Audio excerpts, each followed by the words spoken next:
আবারও বাংলাদেশ ক্রিকেট বোর্ডের সভাপতি হওয়ার আগ্রহ প্রকাশ করেছেন জাতীয় দলের সাবেক অধিনায়ক তামিম ইকবাল। সম্প্রতি এক পডকাস্টে তিনি বলেন, সুযোগ পেলে বোর্ড পরিচালনার সর্বোচ্চ পদে দায়িত্ব নিতে চান। বিসিবির সবশেষ নির্বাচন প্রতিদ্বন্দ্বিতা করার কথা ছিল তামিমের, তবে শেষ মুহূর্তে সরকারি হস্তক্ষেপের অভিযোগ তুলে নির্বাচন থেকে সরে দাঁড়ান তিনি। তার সঙ্গে ঢাকার ক্লাব সংগঠকদের একটি বড় অংশ নির্বাচন থেকে সরে আসে।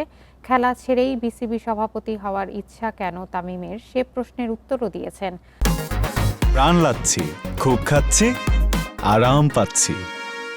বলেন, খেলোয়াড় ও সংগঠক হিসেবে দেশের ক্রিকেটাঙ্গন সম্পর্কে পর্যাপ্ত ধারণা রয়েছে তার। অভিজ্ঞতা বয়স ছাপিয়ে ব্যক্তিগত লক্ষ্যকে বেশি গুরুত্বপূর্ণ বলছেন তিনি। এজ, এগুলো সব কিছুর উপরে the intention matters the most. It is, আপনি দেখছেন না, দ্য মোস্ট এক্সপিরিয়েন্স গাইজ তো বিসিবি চালিয়েছে, 20 বছর ধরে বিসিবিতে ছিল।